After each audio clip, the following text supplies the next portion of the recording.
Are you heading to basic training soon and want to know what you should pack? This video is for you. Like, share, and comment on all videos. And if you haven't already, hit that subscribe button.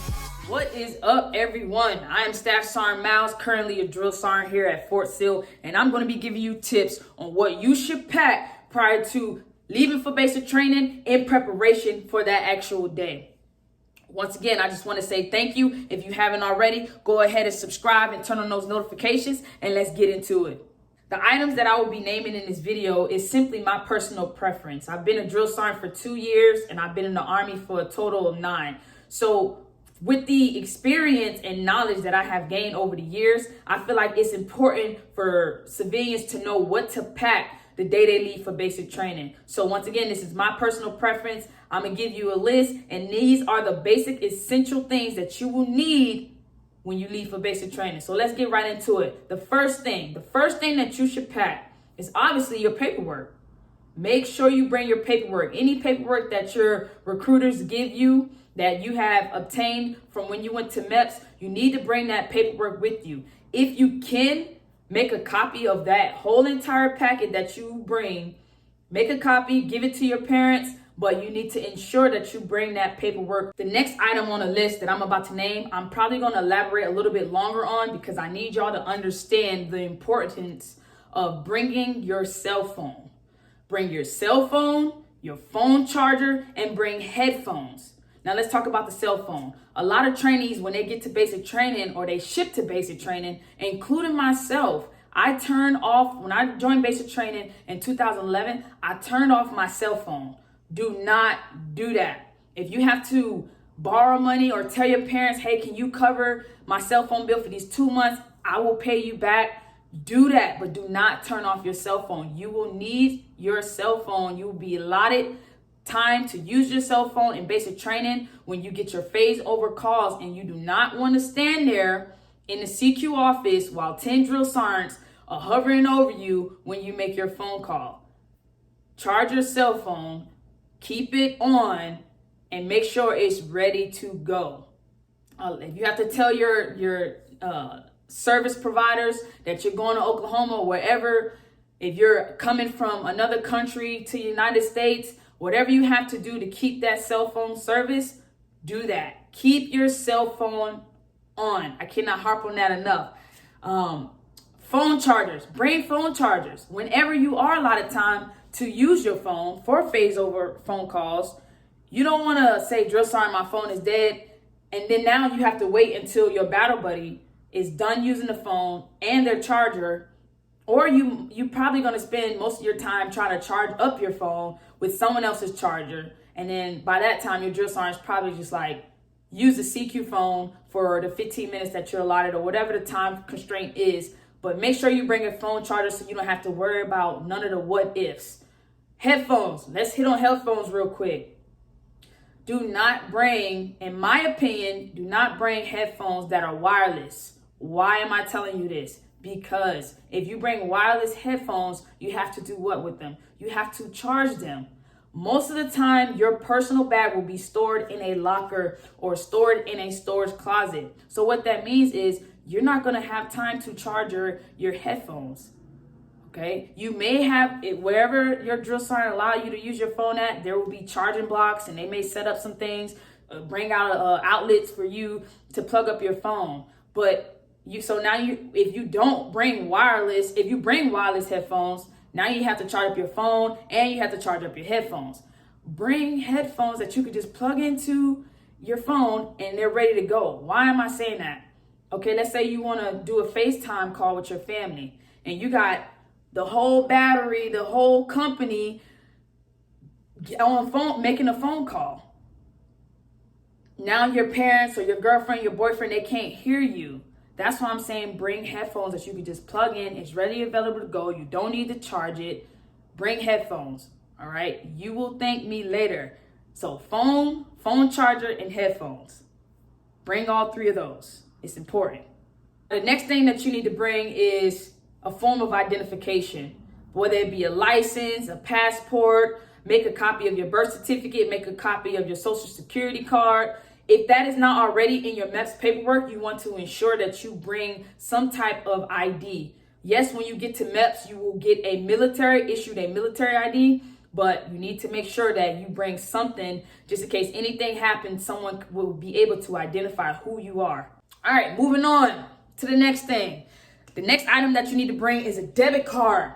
Whatever account your check is coming to, you will need to bring a debit card to that account so you are able to pay for things while at basic training.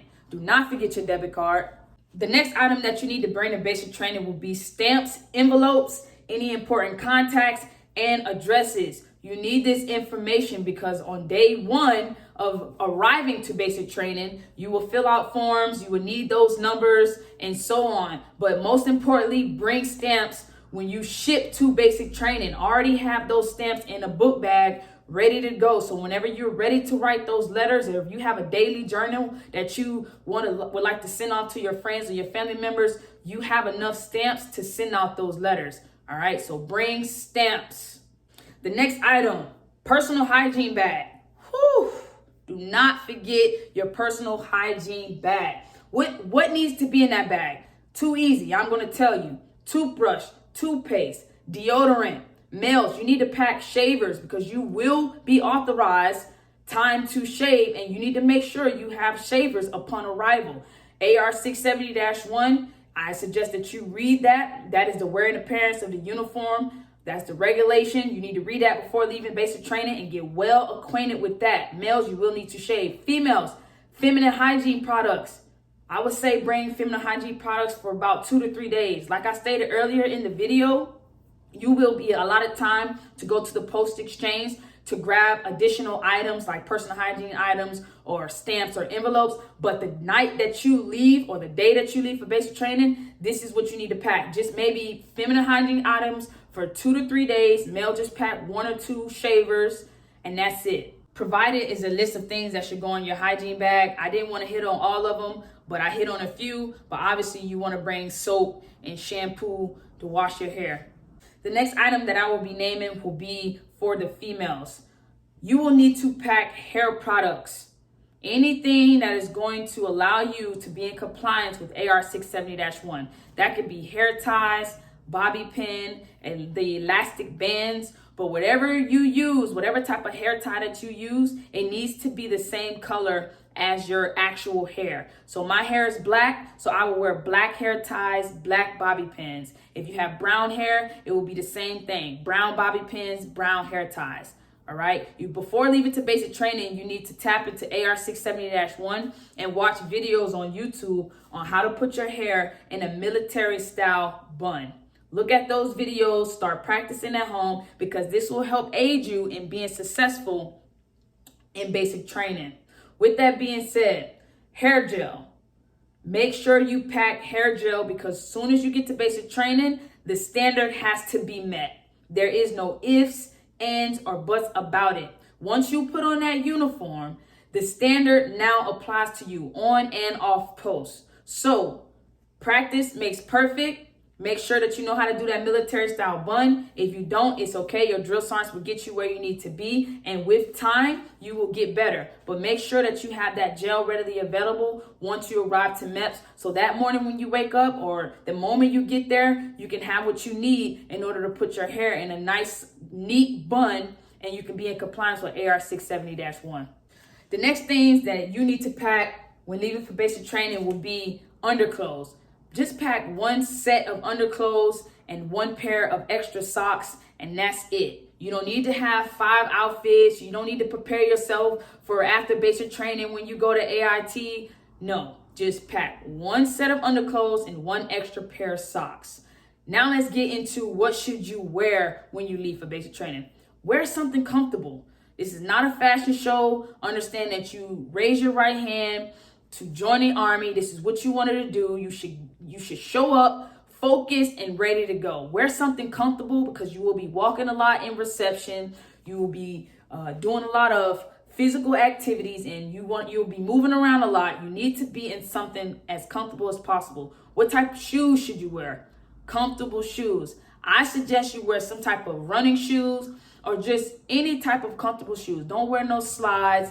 Don't wear no flip-flops. wear some shoes that are comfortable. The next item that you should pack is a towel. Why should you pack a towel? Okay, let's put it into a scenario. Let's say you show up to reception 11, 12 o'clock at night. And the only thing that you're being told is your sleeping arrangements and the next hit time in the morning, which should probably be like 04:05, just depending on the type of day that you're going to have.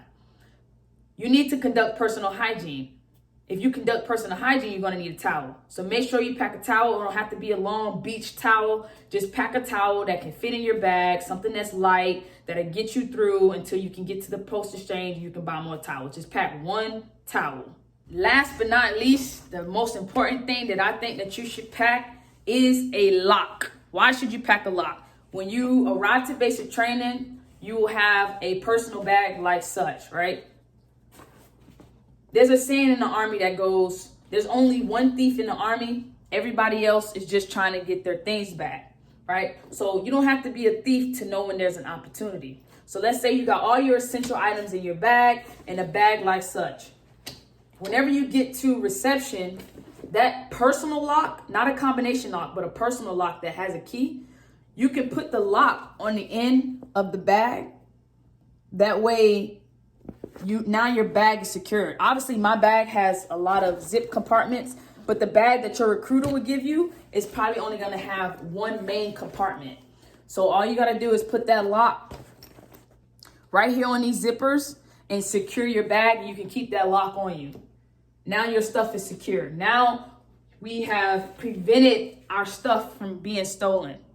So just bring one lock. Once you get to the post exchange, you can buy another combination lock or whatever the case may be, so you can have on your locker when you get to basic training. But for now, just bring one personal lock. Just keep it in here. Once you get to reception, lock up your things.